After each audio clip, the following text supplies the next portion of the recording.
में जुड़ चुके हैं। आइए स्वागत करते हैं सबसे पहले रिजवान शेख साहब का। प्रेसिडेंट है महाराष्ट्र राज्य राष्ट्रीय कामगार संघ, ऐप बेस्ड ट्रांसपोर्ट यूनिट है। बहुत बहुत स्वागत है रिजवान जी आपका शो पे। हमारे साथ हैं बहुत ही खास मेहमान एल राव साहब, पूर्व DCP Delhi police. Rao sir good evening, बहुत बहुत स्वागत है आपका शो में।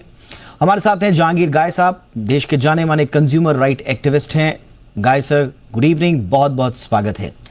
रिजवान साहब, चर्चा की शुरुआत आपसे ही। ये पॉलिसी का थोड़ा सा हमें बैकग्राउंड बताइए, take us to the history. इसकी जरूरत क्यों आन पड़ी? महाराष्ट्र में क्यों इस बात की डिमांड हो रही थी कि सरकारी निगरानी में आई ये सारी चीजें? ऐसा है कि सर, ये ऐप बेस्ड ट्रांसपोर्ट का जो गठन हुआ है उससे पहले एक ज़माना पहले आपको पता होगा कि रेडियो टैक्सी चलती थी। जब ये रेडियो टैक्सी आई थी उस वक्त ये कहा जाता था कि काली पीली वाले ऑटो वाले ज़्यादातर जो है वो भाड़ा रिफ्यूज़ करते हैं, इसके कारण ये सब चीज़ें आई।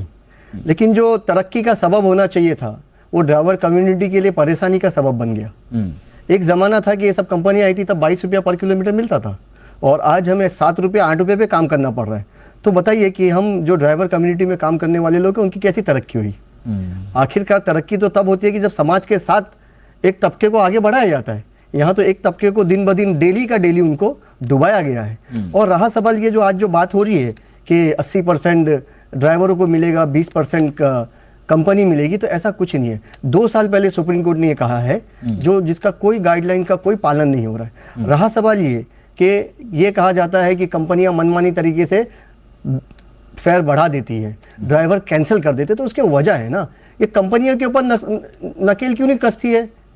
हमने आज से 8 साल पहले महाराष्ट्र राज्य राष्ट्रीय कामगार संघ ने ये बीड़ा उठाई थी कि महाराष्ट्र के ड्राइवरों का कुछ भला होना चाहिए, कुछ फायदा होना चाहिए, जो ड्राइवर चाहता था।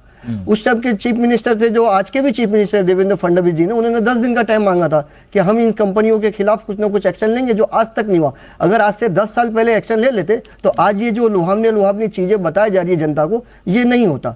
होता क्या है, जो 22 रुपया पर किलोमीटर हमको मिलता था आज वो 8 रुपया मिल रहा है। जो कंपनियां कुछ चंद लाख रुपए लेके आई थी आज कई सौ करोड़ की मालिक है। कैसे बन गई? कहीं ना कहीं गवर्नमेंट का उनको सपोर्ट मिला ना। गलतियां तो गवर्नमेंट से हुई है और आज 2025 में आके गवर्नमेंट ये कहती है कि हम कानून बनाने जा रहे हैं जिसमें कस्टमरों को बहुत फायदा होगा। बट रिजवान जी, बहुत सारी शिकायतें ऐसी भी आई हैं इस पूरे मसले में कि ड्राइवर साहब बिल्कुल बदतमीजी पर उतारू हो जाते हैं, अच्छे से सर्विस नहीं देते, गाड़ी के अंदर की जो आबो हवा होती है वो नीट एंड क्लीन कई बार नहीं होती है, गाड़ियां इस तरह की इस्तेमाल की जाती हैं जो बिल्कुल स्क्रैप में जाने लायक हैं, उनको चलाया जाता है। तो ड्राइवर के और ड्राइवर का जो मालिक है उसके एंड पर भी बहुत सारी शिकायतें आती रहती हैं। बेशक ये सब किनकी जिम्मेदारी है? कंपनी की जिम्मेदारी है, अथॉरिटी की जिम्मेदारी है। वो लोग अपना काम क्यों नहीं कर रहे? हम कहां बोल रहे हैं ऐसी गाड़ियों को चलने दो, कल निकालना है आज निकालो। आप जो इस तरह के ड्राइवर अनप्रोफेशनल लोग हैं उनको कल के बदले आज आप काम से निकाल दो। लेकिन जो लोग प्रोफेशन के अंदर है, सालों साल से ये काम कर रहे हैं, अच्छी सर्विस दे रहे हैं, आप उनके ऊपर क्यों गाज गिराते हो? अब एक ही लकड़ी से सबको तो नहीं हाँक सकते ना।